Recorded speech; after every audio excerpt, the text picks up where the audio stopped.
नमस्कार बच्चों, स्वागत है आपका आईमेड फाउंडेशन बी फार्मा में। पहले तो बहुत ही सॉरी क्योंकि आपका कंटेंट इतनी लेट हो रहा था, लेट हो जा रहा है वीडियो बनाने में, थोड़ा सा कुछ कामों में व्यस्त थे, इसलिए रियली सॉरी। पर आज से मेरा प्रॉमिस है, आज से रेगुलर वीडियोस अपलोड होंगी रात के 9 बजे। हम ज़्यादा तो नहीं बता पाएंगे, आपके एग्जाम्स आने वाले हैं तो पूरे यूनिट तो नहीं कवर करने वाले, बट सारे इंपॉर्टेंट क्वेश्चंस हम कवर करने वाले हैं जो आपके 4 या 5 मार्क्स में पूछे जाते हैं। तो एक question semester 1 B Pharma HAP का structure and function of eye and ear, आज उसको डिस्कस करते हैं। तो आपको मेरे पीछे दिख रहा होगा स्ट्रक्चर ऑफ आई, जो कि पहले से बना हुआ है। ये एक आई का सिंपल सा स्ट्रक्चर है। हम हर एक के फंक्शन को धीरे धीरे जानते हैं और उस फंक्शन का क्वेश्चन आपसे पूछा जाएगा। तो ये डायग्राम आपको सिंपल सा बनाना होगा, जहां पे हमने क्या बनाया, द आंख बनाई हुई है। अब आइए देखते हैं हर एक का फंक्शन क्या होता है, ताकि आपको लिखने में आसानी हो। तो जो एक्वस ह्यूमर है, एक्वस ह्यूमर बाहर की साइड जो जेली लाइक स्ट्रक्चर होता है उसको एक्वस ह्यूमर कहते हैं। ये इन्फेक्शन से बचाता है, कोई भी इन्फेक्शियस एजेंट अगर आंख में बाहर से आता रहता है तो उसे बचाता है। लेंस को मॉइस्ट रखता है। तो ये दो काम हो जाते हैं आपके एक्वस ह्यूमर के। दूसरा ऐसा ही जेली लाइक स्ट्रक्चर अंदर प्रेजेंट होता है लेंस के जस्ट पीछे, जिसका काम है विट्रस ह्यूमर। ये भी लेंस को मॉइस्ट रखता है, उसके साथ साथ मेंटेन्स शेप ऑफ आईबॉल के शेप को मेंटेन करता है। और तीसरा काम जो ये करता है, प्रिवेंट्स स्कैटरिंग। लाइट की जो स्कैटरिंग होती है ना बच्चों, लाइट जो फैलता है वो काम ये नहीं करता है, तो इन स्कैटरिंग से बचाता है। तो विट्रस ह्यूमर, एक्वस ह्यूमर का काम आपको पता चल गया। प्यूपिल की अगर हम बात करें तो प्यूपिल का साइज रिमेन सेम, पैदा होने से लेके अंत तक। ये जो ब्लैक वाला दिख रहा है यही प्यूपिल है, इसका साइज सेम होता है। यहां से लाइट एंटर करती है आंख में, तो ये रेगुलेट करता है कि कितनी लाइट आंख में एंटर करेगी। ठीक है, आइरिस लेंस को कवर करता है और वो देखता है कि प्यूपिल का साइज क्या होगा। इसके बाद आता है सीलियरी मसल्स, ये contraction and stretching of lens करता है। मतलब अगर हम दूर और पास की चीज देख रहे हैं तो उसके लिए हमें लेंस को फैलाना पड़ेगा और दबाना पड़ेगा, और उसमें हमारा सीलियरी मसल्स हेल्प करता है। लेंस की बात आपको पता है, लेंस क्या करता है, उसमें कोई दिक्कत नहीं होनी चाहिए। रेटिना की बात करें तो रेटिना में दो प्रोटीन होते हैं, दो सेल्स होते हैं बेसिकली, रॉड्स जिसमें कि रोडोप्सिन प्रोटीन होगा, रोडोप्सिन प्रोटीन, और कोन सेल्स जिसमें आयोडोप्सिन प्रोटीन होता है, आयोडोप्सिन प्रोटीन। ये दोनों रेटिना में होते हैं जो हमें देखने में मदद करते हैं। रॉड सेल्स जो होते हैं, दूसरे कलर से लिख देते हैं बच्चों आपको भी सुंदर लगे। रॉड सेल जो होते हैं वो डिम लाइट में फंक्शन करते हैं, याद रखिएगा अंधेरे में नहीं लिखना है, डिम लाइट में फंक्शन करते हैं। और कोन ब्राइट लाइट में, मतलब जो आप ये देख रहे हैं इस समय देख पा रहे हैं अच्छी लाइट में, उस वक्त कोन सेल्स एक्टिव होते हैं, और रात में मतलब जब लाइट कम होती है तो डिम लाइट में रॉड सेल्स एक्टिव होते हैं जिसमें रोडोप्सिन प्रोटीन होता है। ब्लाइंड स्पॉट बच्चों, ब्लाइंड स्पॉट वो एरिया है जहां से optic nerve leaves the eye, optic nerve leaves the eye. यहां से ऑप्टिक नर्व आंख से जाती है और यहां पे इसको क्या कहा जाता है, area of no vision, area of no vision. यहां पे अगर लाइट पड़ेगी तो हमें कुछ भी नहीं दिखेगा। अगला है फोबिया सेंट्रालिस या येलो स्पॉट। एक बहुत एक्टिव जगह होती है जहां पे कोन सेल सबसे ज्यादा पाए जाते हैं, इसे कहा जाता है एरिया ऑफ ब्राइटेस्ट विजन। अगर यहाँ लाइट पड़ेगी तो 1080p दिखता है, 4K 8K सब दिख सकता है। तो ये था आपका स्ट्रक्चर ऑफ आई। अब इसके फंक्शन की अगर हम बात करें, आइए इसके फंक्शन की बात कर लेते हैं। चलिए इसके फंक्शन की बात करते हैं।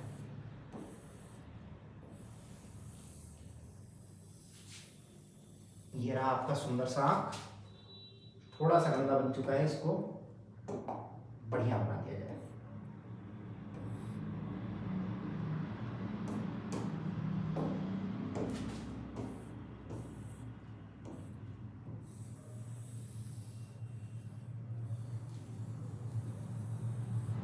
ये रहा आप 6 मीटर तो काम गड़बड़ हो जाता है।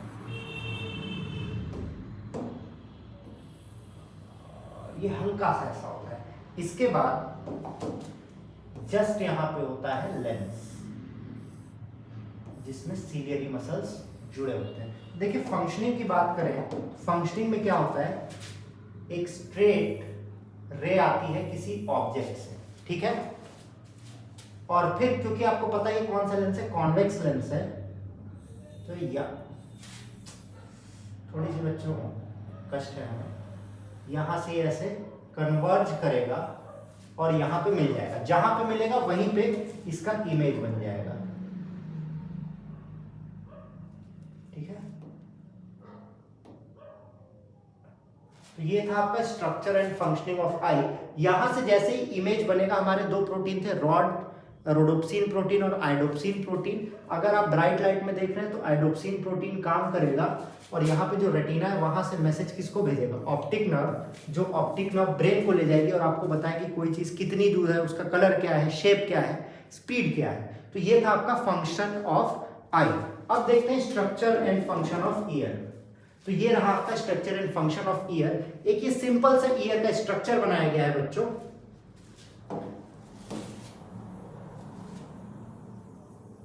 ईयर की अगर हम बात करें तो ईयर को 3 पार्ट में डिवाइड किया जाता है, आउटर ईयर,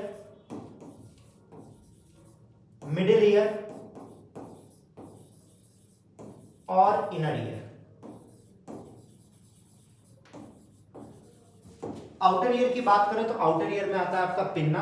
पिन्ना ये कान होता है जो साउंड वेव्स को कलेक्ट करता है। फिर इसके बाद आता है ईयर कनाल, जहां से साउंड जा रहा है। फिर इसके बाद टिम्पैनम या ईयर ड्रम, ये आउटर ईयर में आते हैं। जो साउंड वेव यहां से जाता है वो हिट करता है टिम्पैनम को। टिम्पैनम में एक ड्रम है, उसको हिट करता है और जैसे ही वो हिट करेगा फिर हम पहुंच जाते हैं मिडिल ईयर में। मिडिल ईयर में बच्चों आपका आता है, क्योंकि आउटर ईयर को हम ग्रीन से अंडरलाइन कर देते हैं। ये रहे आउटर ईयर वाले लोग।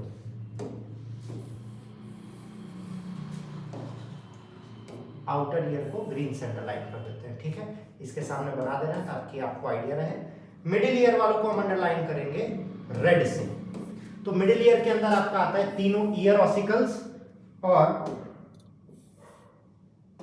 यूस्टैशियन ट्यूब, ठीक है। और इनर ईयर को हम अंडरलाइन करेंगे ब्लू से। तो इनर ईयर में आपका आता है सेमी सर्कुलर विंडो या कैनाल्स और कॉक्लिया। तो देखिए अब बच्चों बात करते हैं, जैसे ही साउंड वेव आएगा वो टिम्पैनम को या ईयर ड्रम को आपके हिट करेगा और ड्रम जैसे ही हिट होगा वो प्रोड्यूस करेगा वाइब्रेशंस। क्योंकि ये वाइब्रेशंस इतनी ज्यादा नहीं होती है कि हम समझ सकें, तो ये जाता है 3 ईयर ऑसिकल्स के पास। ये ईयर ऑसिकल्स जो होते हैं ये फंक्शन करते हैं एज ए लीवर।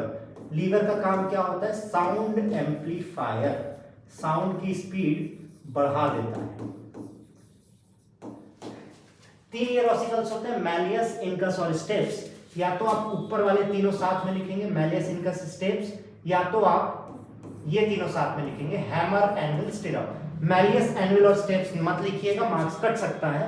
तो आप लिखेंगे ये 3 ईयर ऑसिकल्स हैं जो साउंड को एम्पलीफाई करते हैं। फिर ये सेमी सर्कुलर कनाल, 3 ऐसे कनाल होते हैं जो एक दूसरे से 90 डिग्रीज पे अरेंज्ड होते हैं, उनसे आगे बढ़ के कॉक्लिया में पहुंचता है। कॉक्लिया की बात करें बच्चों तो कॉक्लिया का ये स्ट्रक्चर होता है, आपको दिख रहा होगा, कॉक्लिया इज ऑलवेज 2.5 टर्न्स, ठीक है। कॉक्लिया के अंदर ये जो फ्लूइड दिख रहा है आपको, देखिए अंदर एंडोलिम्फ भरा होता है और बाहर के साइड पेरिलिम्फ भरा होता है।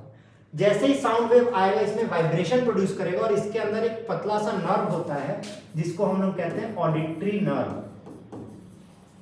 ऑडिटरी नर्व ये वाइब्रेशन को पिक करता है, ऑडिटरी नर्व, और ये ले जाता है हमारे ब्रेन में और वहां से साउंड पता चलती है। एंडोलिम्फ पेरिलिम्फ का एक और काम है बच्चों, स्टैटिक इक्विलिब्रियम। जैसे कई बार आपने सुना होगा कई लोग को बस में या फिर ट्रेन में या कार में उल्टी आती है, या बहुत तेज आप ऐसे ऐसे करके घूम जाए और फिर थोड़ी देर तक आपको भी समझ में आता है कि चक्कर आ रहा है। रीजन क्या होता है कि एंडोलिम्फ पेरिलिम्फ हमारा पोजीशन, लोकेशन, जीपीएस बताते हैं एक तरीके से कि हम मूव कर रहे हैं या नहीं मूव कर रहे हैं। तो जब हम घूमते हैं तो ये लिक्विड है जिसका फ्लूइड, ये जो फ्लूइड जिसका है ज़्यादा एक्टिव होता है, वो घूमता है तो वो उसके रुकने के बाद भी थोड़ी देर तक घूमता रहता है, जिसके कारण वो हमारे रुकने के बाद भी वो हमें फीलिंग देता है कि हम घूम रहे हैं। आपको एक एग्जांपल दिखाते हैं। आई होप आप लोग को इसका पानी दिख रहा होगा। ये देखिए पानी है, ये अभी रुका हुआ है। मान लेते हैं ये एंडोलिम्फ भरा हुआ है, हम इसको घुमाए, ये घूम रहा है, हम भी घूम रहे हैं, एंडोलिम्फ भी घूम रहा है। अब हम रुक गए, देखिए थोड़ी देर तक पानी हिल रहा है, ये काम एंडोलिम्फ करता है और इसीलिए हमें चक्कर आता है, क्योंकि स्टैटिक इक्विलिब्रियम मेंटेन नहीं कर पाता है। तो कॉक्लिया के बारे में भी आपको समझ में आ गया, इट इज ऑलवेज 2.5 टन। एक चीज आपकी बच गई बच्चों, यूस्टैशियन ट्यूब। यूस्टैशियन ट्यूब का काम होता है एयर बैलेंस, हमारे आउटर ईयर और इनर ईयर के बीच में बैलेंस बनाए रखता है। अगर ये नहीं रहेगा तो या तो हम ऐसे चलेंगे या तो हम ऐसे चलेंगे। आज के लिए इतना ही, मिलते हैं आपसे अगले क्वेश्चन में। ये दोनों क्वेश्चंस 5 मार्क्स में आपके आते हैं। लॉन्ग आंसर में, अगर शॉर्ट आंसर में फंक्शंस अलग अलग पूछे जाएंगे, उसको भी हमने कवर कर दिया। कल हम मिलते हैं एक और क्वेश्चन के साथ। अब से सारे वीडियो की टाइमिंग 9 PM रहेगी। Till then signing off. Like share subscribe करना बिल्कुल भी नहीं भूलिएगा। Good night.